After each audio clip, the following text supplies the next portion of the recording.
when I realized I was codependent and I started doing the research, that's when I knew I had to write a book about codependency. Thank my experience with him for teaching me what I needed to learn, which is ultimately to let go.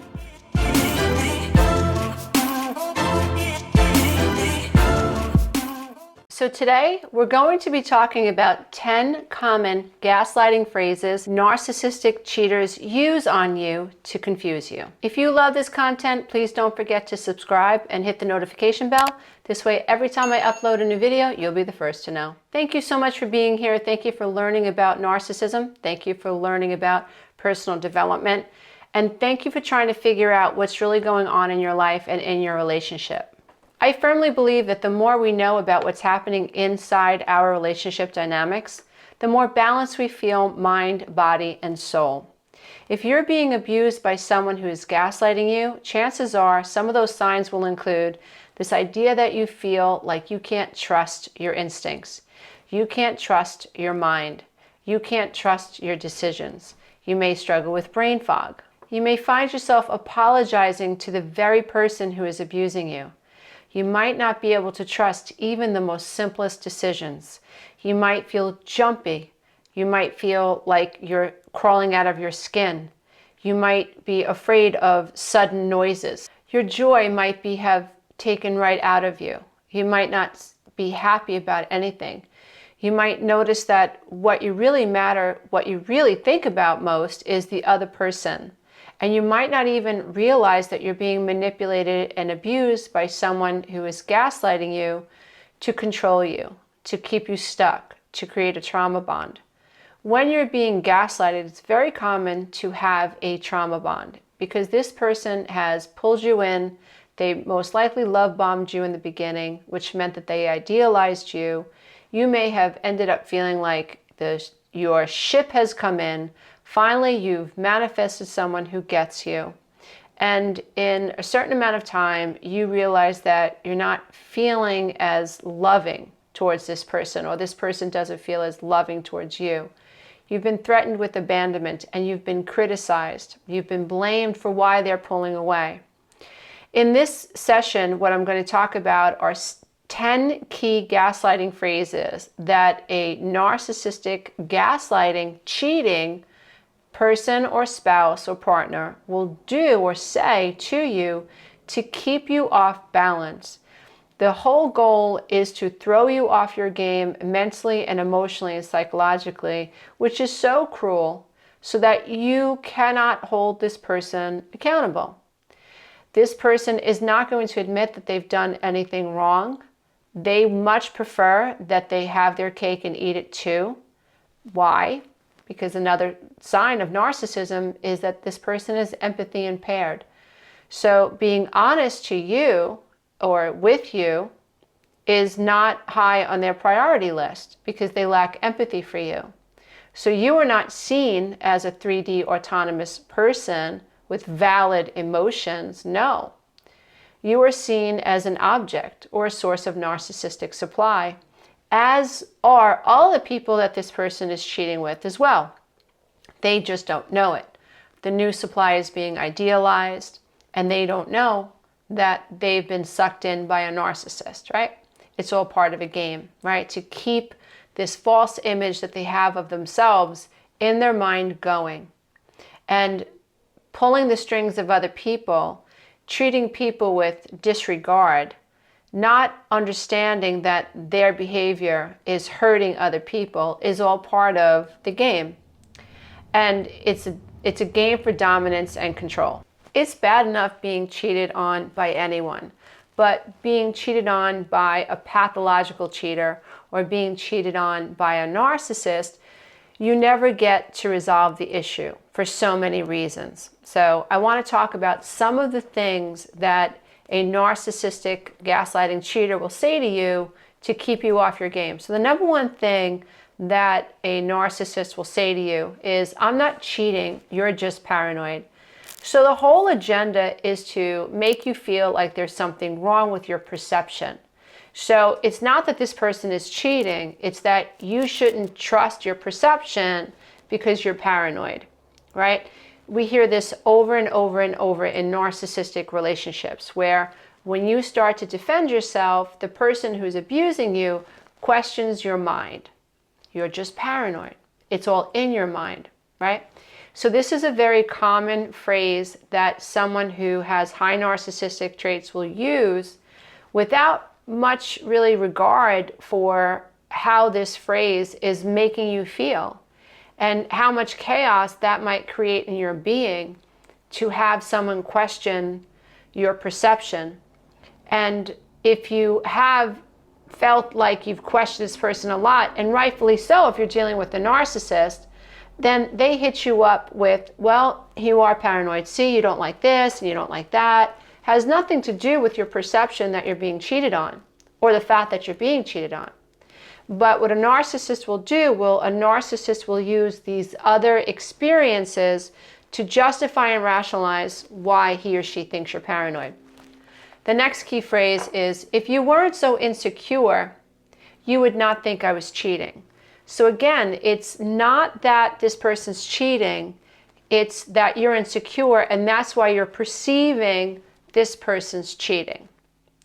So you should not trust that your perception, you shouldn't trust your perception because it's coming from an insecure place, right? So again, the goal really is to get inside your mind and make you doubt that your perception is actually valid.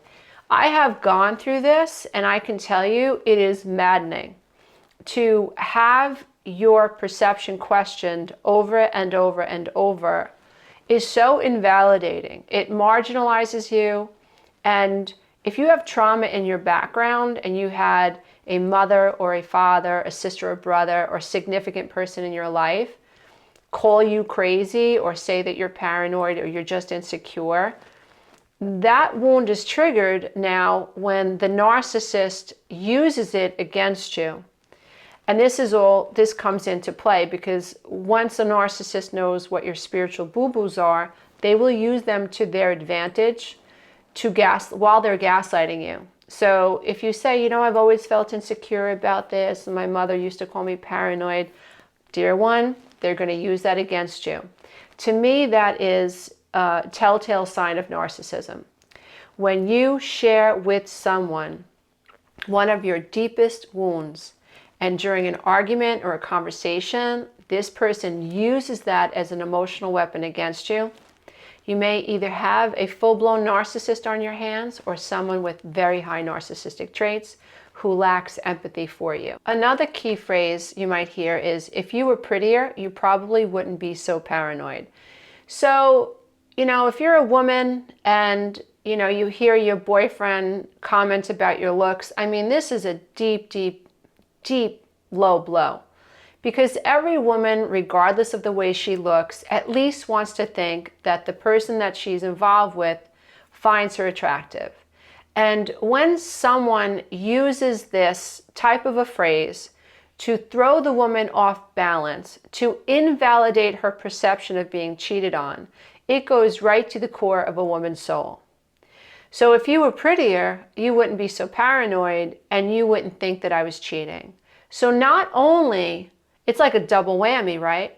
So you're being called unattractive, which is shaming right away and devastating, right?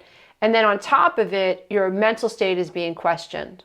And so you are crippled from the inside, and in your mind, you're like, oh my God, he or she doesn't find me attractive, and I do feel insecure about the way I look. Maybe he's right. Maybe I'm just paranoid because of the way that I look, or maybe she's right because I feel so insecure about my looks. And what's happened, right? This incredible smokescreen has been created, and you're no longer talking about the fact that this person's cheating on you. So this is a phrase that a narcissist will use as a double whammy. So be aware of it. So I think that it's important that those of us who are learning about this, the whole point of learning about it is so that when it's happening, now you have the information and you go, oh, okay, wow, double whammy. This guy or this woman just brought me down about my looks, and on top of it is accusing me of being paranoid, and yet I know for a fact they're cheating on me. Isn't that interesting, Mr. or Mrs. Narcissist, right? So once you start to realize what the emotional weapon is, it doesn't penetrate like it would have if you weren't prepared. So I really hope that that's what you're taking away from these types of conversations. So another key phrase that a gaslighting, cheating narcissist will use is, you never see things correctly anyway, and that's why you think I'm cheating on you. So now the goal is to question not only what you see in this situation, but you never see things correctly, right? So now it's like, oh my God, like I never see things correctly? So now it's not just this situation, it's everything, right? So the person that you love, the person that you take care of, the person that you care about, the person that is your everything, right, is now telling you that the way you perceive the world is faulty. So how could you possibly be correct now? This happens day in and day out when you're dealing with someone who is unable to take accountability for his or her actions. This happens when we're dealing with people who feel entitled to use people as pawns in their life to make them feel better about themselves through dominance and control. So a narcissist who uses this type of a comment on you walks away thinking, threw her off her game, or I threw him off his game, you know? And they're almost excited, and maybe some of them may even be excited that they were able to throw you off your game. If you're a victim of this, what you have to see it clearly, as difficult as it is that you don't exist in this relationship as a 3D person who has emotions and feelings.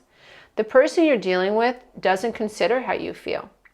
And this is very unsettling, and it's hard for you to wrap your mind around that there are people that you could love and make excuses for who really don't give a rat's behind about how you feel. And that can be very destabilizing, but don't allow that to destabilize you to the point where you're not seeing what's really going on. People who love you don't want you to feel insecure. They don't want to exploit you. If you do feel insecure, then they want to help you through that. On the flip side of it, I don't know about you, but I have been accused of things that I am not guilty of, and that can be very off-putting, and you end up defending yourself. So we want to try to make sure that we're seeing things from all sides. In this situation, we're dealing with someone who's cheating. We are believing or feeling that they have high narcissistic traits, and we're paying more attention to the types of phrases they use when we confront them about what we think is going on. You must be able to determine whether or not you're dealing with someone who's gaslighting you, because this will suck your soul. This will suck the life out of your soul. It will suck the energy out of your mind. It will throw a monkey wrench in your ability to make sense out of the simplest things in life. You won't trust what color shoes you should wear with your outfit. You won't trust what you should have for lunch. You won't trust how to finish a project. You literally will not trust yourself when you are deliberately and over time taught that you shouldn't trust your perception. Another key gaslighting phrase is, I have no idea who you're talking about. So it's like they want you to believe that you are so crazy that you're accusing them of having an affair with someone they don't even know. So now it's like you're completely bonkers, right? You made this up. It's all in your head. This truly is a figment of your imagination, right? This person doesn't even exist in my world. She exists only because you say she exists. So the gaslighting behind this is to make you doubt that it could ever even be possible, because in this person's world, the person that you're accusing of cheating on you doesn't exist, right? How horrible is it to feel like you know something about someone, and you may even have the evidence, right? A narcissist is always, it wasn't me. I mean, you have a picture with the person, his lips all over her, right? And you know it's her in the picture, and he's telling you, wasn't me. Or, I don't even know that person, right? I don't even know the person that I'm kissing in the picture. By the way, that's not the person, or it's not me. There's complete denial, denial, denial, right? They always say no. So how do you get resolution with someone who you believe is cheating on you with a person that you know that they know this person through you, or you saw them meet, and the narcissist is saying, I don't even know this person. You know, you are bonkers, lady. I don't even know this person. Or a narcissistic female is telling you, I never met that guy. And you were at a party and you saw her talking to him, but she is denying that she knows this person. So that is completely invalidating your perception. This is done to play with your head, because honestly, this person doesn't see you as a 3D human being. And it's really hard to accept when you are someone who has been, like I said earlier, catering to this person, taking care of them. And you start to get the idea that this person is cheating on you, and now, rather than admit it, would prefer to gaslight you, confuse you, manipulate, dominate you, make a fool out of you, and keep this going, then admit the truth. That's really devastating, to realize that someone that you love has that little respect for you. But it's also important to realize that that has nothing to do with you, and has to do with this poor character in this other person. Another key gaslighting phrase is, the problem is you like to make stuff up in your head.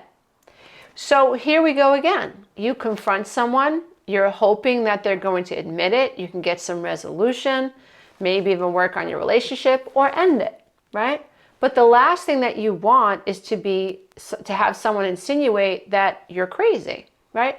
So this key gaslighting phrase, the goal really is, again, to make you feel as if the reason you're perceiving what you're perceiving is because you're just in the habit of making stuff up. You like to create stories in your head. You know, you're this amazing writer of fantasy novels, right? And that's really why you perceive this, right? What is it? What's the purpose? The purpose is to make you feel like you have no legs to stand on. Like you are some frivolous person. You're being silly by even suggesting that this person is cheating on you, right? And they're using this idea that, well, you like to make things up, don't you? It may or may not even be true that you do this, and most likely it's not. But the narcissist wants to infuse you with the idea that you make things up. And if you're not careful, over time, this type of psychological abuse, it's sort of like dropping a seed into someone's mind. In time, you take on this narrative like, oh, I'm making things up. So the next time you want to confront this person, what do you hear? You hear the cognitive dissonance. Well, maybe I'm making it up. Maybe I'm too sensitive. Well, maybe it's because I'm insecure. Well, maybe it's because I don't find myself attractive. Or maybe it's this, or maybe it's that. And you're sitting at the kitchen table and you're eating your mashed potatoes, and the narcissist is eating the mashed potatoes nice and happy because you are afraid to confront him or her about what you believe is going on in your relationship. That is exactly what the narcissist wants. Another key gaslighting phrase is, you should stop talking to your friends about this because they're putting stuff in your head. So now the narcissist is suggesting that your friends are a problem. Now this really, it's like killing two birds with one stone. So now he'll get to divide and conquer by separating you from your friends and by suggesting your friends are the problem, and what they're saying about him or her is the problem. So now he's created distance, or he or she has created distance between you and your friends, which is always going to be the goal of a narcissist, is to isolate you from the people that can encourage you and support you. They don't want you to have legs to stand on. They don't want you to have a support system. And in addition, again, he or she is throwing in this idea that everyone's just crazy for suggesting this. This is all fluff. This is all silliness. It's figment of, now your friends are even paranoid. And how silly are you to hang out with these people? And how dare you allow what they're saying about me to come in between us. So everything is silly. Not only are you silly, you're wrong, and now your loyalty is being questioned. So this really is a gaslighting phrase that you really need to be aware of. And it really is trying to throw you off your game so you cannot hold this person accountable. But when a narcissist uses your friends against you, then a lot of goals are going to be achieved if you don't know what you're dealing with. They're going to try to isolate you from your friends. They're getting you to really defend your loyalty of the narcissist because now he or she is questioning your loyalty. And this idea that you're a silly person for daring to question the narcissist infuses you with this idea that maybe you shouldn't trust your instincts, or maybe you shouldn't trust what you saw. Another key phrase is, well, you've always been irrational, and that's why you think I'm cheating. So again, a narcissist will use this idea that you've always been a certain way. And so how could you trust what you see today? You've always been irrational. You always overreact, right? You always make up stories. So that's what you're doing now. It's not that, yes, I am cheating. Yes, I am hurting you. Yes, I am humiliating you. Yes, I'm lying to you. No. Why? Because you have to understand, if you understand what a narcissist is or how they perceive the world, it's all about them. They need dominance and they need control. You are a source of narcissistic supply. It is what it is. And in their world, they can never take responsibility for their actions. In their world, they're never wrong. In their world, they feel entitled to exploit the emotions of other people. And so when you're crying, it's maybe the narcissist cares a little bit. It's just a matter of time before a narcissist who could feel any type of remorse at all, most of them feel very little, before they turn it up or trump it and start feeling sorry for themselves that you're accusing them of cheating. You know, so it's very important. The most important thing is to really be able to identify when you're being gaslit, because that really is what's most important here. Because you've got to be able to stop this and nip it in the bud before it penetrates too deeply in your own mind, before you're questioning everything, which I've been there. It is not easy to climb out of this pit. It is possible to do, but it isn't easy. And I watched my mother over time lose her grip and lose her balance. And my father was the type of person, God rest his soul, but my father was the type of person that can turn anything around and get you to think that you were hysterical. Oh, you're just hysterical. Oh, you make a big deal out of nothing. You always make a big deal out of nothing. This is what you do, right? You judge people. So now I'm wrong for judging you or suggesting that you're cheating on me. Which brings me to my next key phrase. When you're dealing with a narcissist who's cheating on you, don't be surprised if they hit you up with, why are you judging me? Why are you doing this? Like, you're a judgmental person, right? You're so judgmental, you judge everybody. And now it's filtering into our relationship. You're judging me. So I had a conversation with someone and right away, you think she's this horrible person, or you think he's this horrible person. You're judging her. You think she'd sleep with me, or you think he'd sleep with me? What's wrong with you for being so judgmental? I can't believe you think that I would do this, and you think that she or he would do this. Like, you should be ashamed of yourself. So, tables have completely turned. Now, because you are confronting this person about what you think he or she is doing, you are now a judgmental person. You are now being stripped of your right to discern what you think and how you feel. You are now being stripped of your right to say, hey, I need to set a boundary here. You're being stripped of your right to perceive reality as you see it.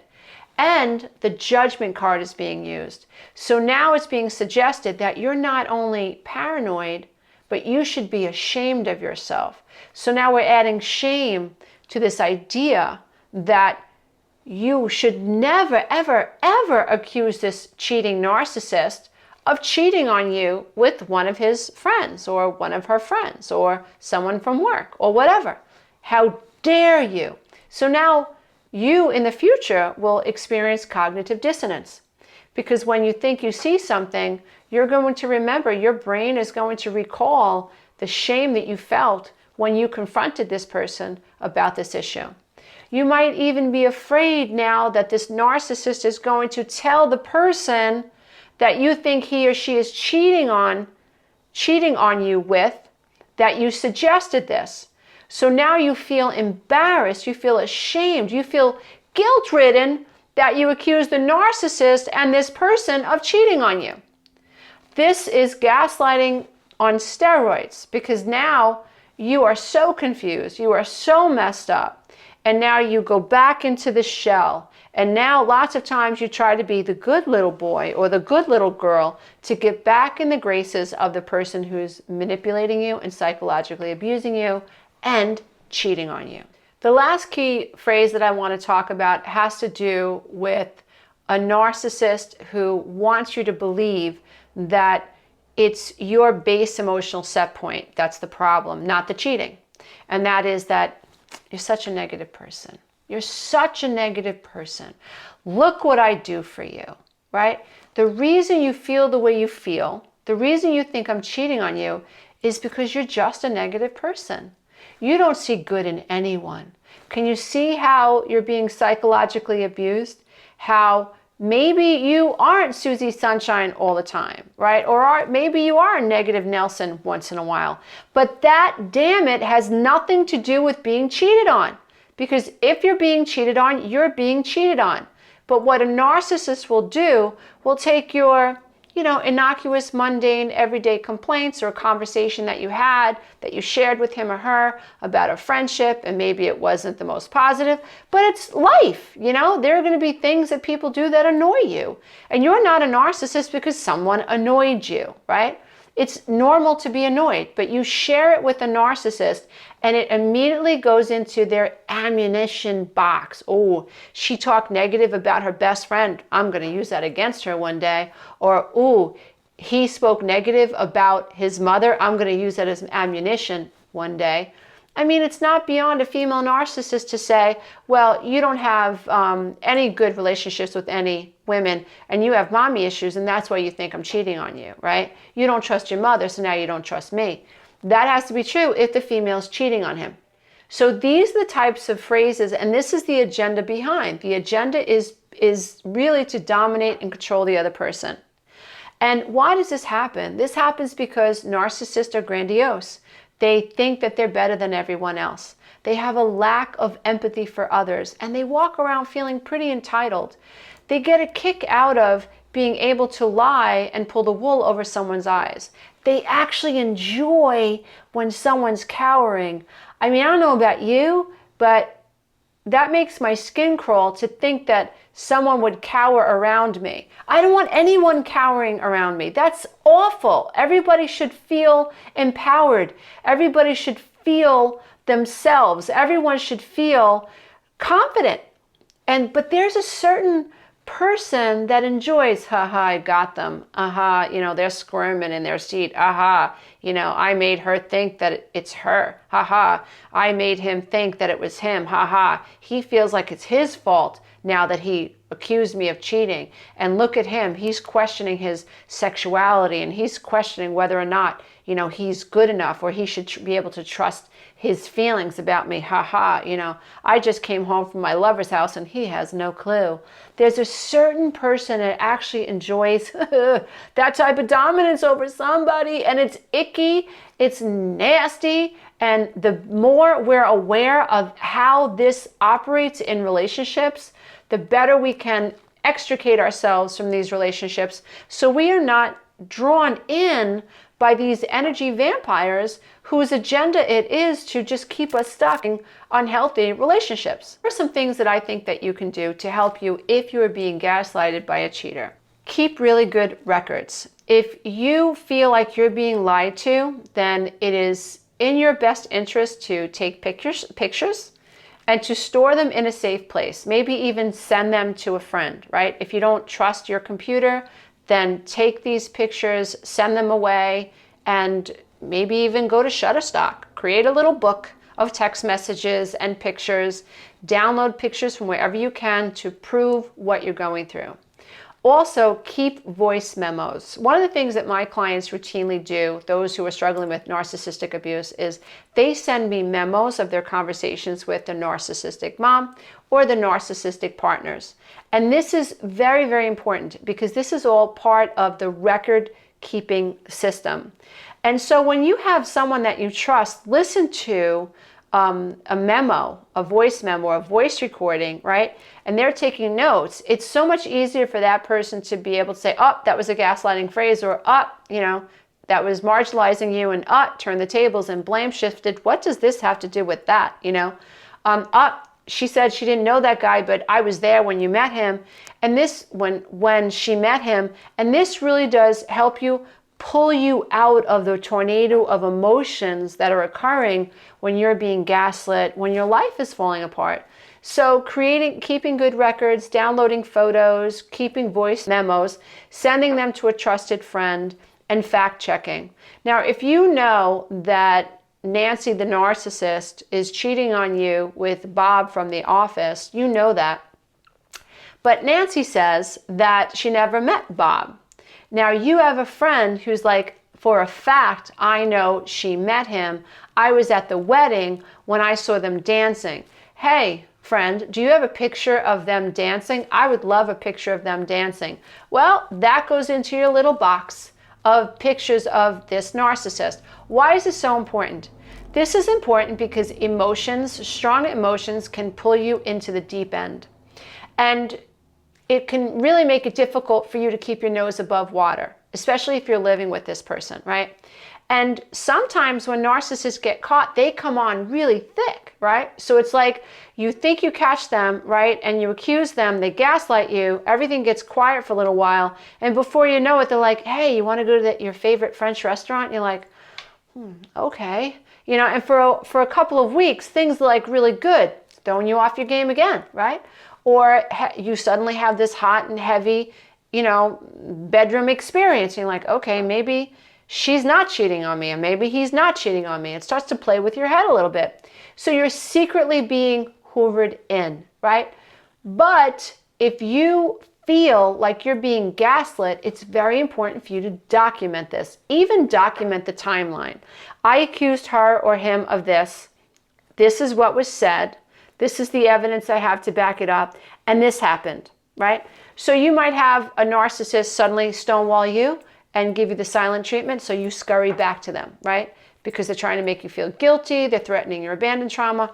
Or you might have the opposite, right? Where suddenly this person remembers how to empty the dishwasher, or is remembering to come home on time. Or you might have someone who's really scary, someone who acts like nothing happened, like nothing changes, and you're like, I just accused my husband or my wife of cheating on me, and like he or she is like, pass the butter, like it never happened. Hello, that's frightening stuff. But as you start to extricate yourself from this, what you're going to see is you're going to see a timeline begin to evolve.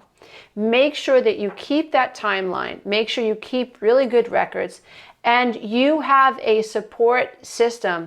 It is never healthy to isolate. Never healthy. You know, it is so important that you find at least one person that you can talk to. Sometimes that's very difficult to find. It might be a member of the clergy. It might be a friend of a friend. But do what you can to make that a priority, to find someone that you can bounce these ideas off of, and someone who is in no way ever capable of becoming that narcissist's flying monkey. So if you're someone who's struggling with narcissistic abuse and you're struggling to set boundaries, I suggest you go to my website and check out the Boundary Building Workshop. This is a 60-page workbook that you can download and print right away and begin working with right now.